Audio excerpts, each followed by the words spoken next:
안녕하세요. 저는 청소년 희망의 폴딩5를 운영하고 있는 김성빈이라고 합니다. 제가 고등학교 때 학교 폭력을 경험했었어요.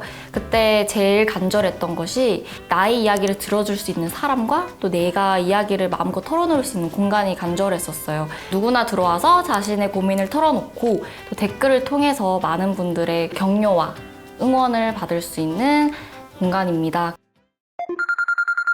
야, 카톡 바로 안 보냐? 죽고 싶어서 환장을 했지? 두고 봐.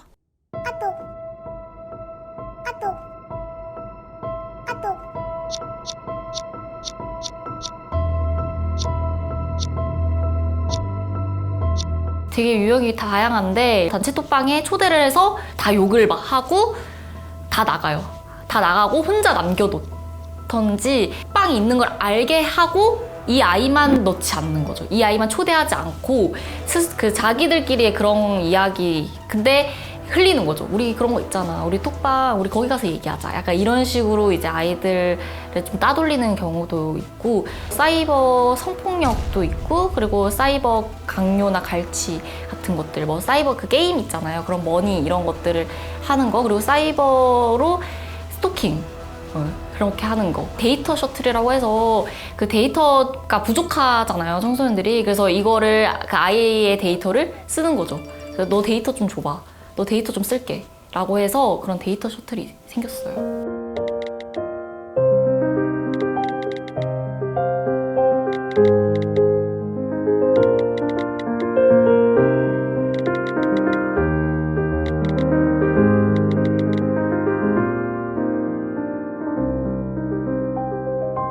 일단 사이버 폭력이 제가 심각하다고 생각하는 것들이 첫 번째는 익명성이에요. 그러니까 실제로 이 사람을 보지 않아도 되고 내가 누군지 모를 수 있게 숨길 수 있기 때문에 좀 더 과격하거나 공격적일 경우가 되게 많고요. 그리고 두 번째는 파급력이죠. SNS는 파급력이 워낙 크기 때문에 나를 모르는, 이 일을 모르는 아이들까지 다 알게 돼서 그런 게 너무 큰 일이고요. 24시간. 시간의 제약이 없다는 거, 시공간 제약이 없어서 24시간 내내 이어질 수 있고 이게 실제 뭐 그런 말씀 하실 수 있잖아요. 폰 안 보면 되지 않냐 뭐 이런 말씀 하실 수 있는데 그건 현실적으로 불가능하다고 보는 게 폰을 안 본다고 해도 그 다음날 학교를 가잖아요. 그럼 학교를 가면 이제 또 이어지는 거예요 그게. 그러니까 24시간 내내 지속이 된다는 점에서 되게 위험하고 심각한 거죠 이게. 제일 중요한 게 일단 증거 수집이에요. 나 힘들어요 라는 거는 사실 다른 분들은 공감을 해주기 어려워요. 그리고 객관적으로 보시려고 하다 보니까 힘들어? 얼마나 힘든데? 나도 힘들어 이렇게 되는 거예요. 그래서 좀 증거나 이런 것들을 캡처나 이런 거 해가지고 증거 수집을 하고 또 이거를 또 인지하고 도움을 좀 적극적으로 요청을 할 수 있어야 돼요. 안 도와줄 거야 뭐 도와줘봤자지 이런 생각을 하기보다는 좀 도움을 요청하는 게 좋을 것 같아요. 네. 사실 학교 폭력을 당했다고 부모님께 말씀을 드렸는데 이제 부모님 당연히 속상해하시죠. 당연히 속상해하시는데 어머니께서 학교를 가셨어요.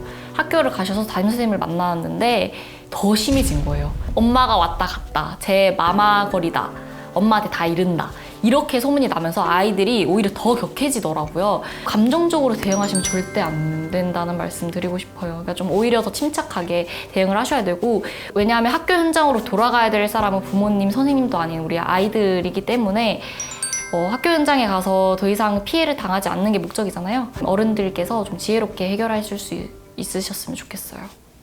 이걸 제 경험을 토대로 이제 말씀드리자면 일단 첫 번째는 방관자가 없어지는 거예요. 그래서 왜냐하면 방관자는 가해자랑 피해자한테 둘 다 잘못된 시그널을 줄 수가 있거든요. 그러니까 가해자 입장에서는 봐봐 내가 이렇게 행동하는 거는 다 아무도 뭐라 안 해. 정당한 거야 라고 할 수가 있고 피해자는 그래 내 편은 아무도 없어. 저렇게 난 당해도 마땅해라는 그런 시그널을 주게 돼요. 그래서 그 방관자의 역할이 사실 제일 중요하다고 생각을 해요. 근데 홀딩5에 실제로 올라온 글 중에 방관자 아이들이 쓴 글이 되게 많아요. 지켜주고 싶은데 나서지 못한 이유가 내가 그렇게 될까 봐. 내가 제2의 왕따가 될까 봐 그렇게 나서지 못한다고 하더라고요. 그래서 제가 좀 생각을 하는 거는 나와 같은 뜻을 가진 친구들을 좀 처음에 모으는 거를 해보는 게 어떨지. 네, 그래서 모아서 쟤 우리가 도와줄까? 나 쟤 도와주자 해서 이게 사실 한 명이면 왕따가 되잖아요. 제2의 왕따가 돼서 두려울 수 있는데 2명, 3명만 돼도 더 이상 왕따가 아니에요. 그러니까 그런 두려움이 없어지는 거죠. 그렇게 나와 맞는 뜻을 가진 친구들을 좀 찾아서 옆에 있는 친구들을 좀 적극적으로 도와주면 참 좋겠다라는 바람이 있고, 두 번째는 학교폭력을 당하는 아이들이 색안경을 끼고 바라보는 사람들로부터 힘들어해요. 너가 문제가 있으니까 당했겠지라는 그런 시선들을 저도 받았었고, 그게 되게 가슴 아프더라고요. 내가 문제가 있다고 하더라도 가해하는 것 자체가 사실 나쁜 행동이라는 것을 가정과 이렇게 학교에서 알려줘야 되고 그런 가르침이 있어야 되는데, 그런 무튼 그런 색안경 끼고 바라보는 게 되게 저한테는 또 상처였고, 그리고 세 번째는 피해자가 피해야 되는 경우가 생겨요. 그러니까 제가 당했는데 전학을 가야 되니, 이사를 가야 되니, 이민을 가야 되니, 그러니까 이런 상황들이 생기는 게 어떻게 보면 아닌 거죠, 사실. 그런 상황이 오지 않게끔 여러분들이 지켜주는 게 되게 중요하다고 생각을 합니다.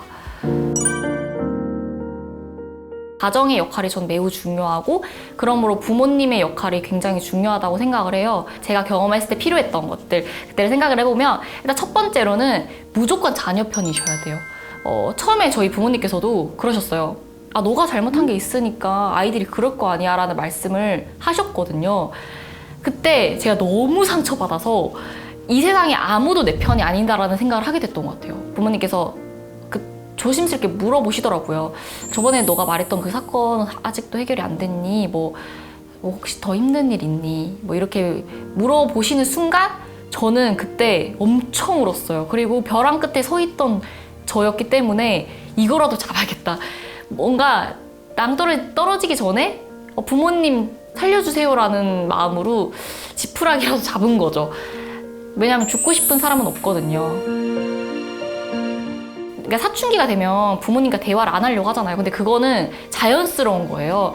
그러니까 대화를 안 한다고 해서 대화를 같이 안 하시는 게 아니라 먼저 물어봐 주시고, 그러면 그 아이의 그런 대답이나 이런 것만 봐도 사실 좀 알 수 있거든요.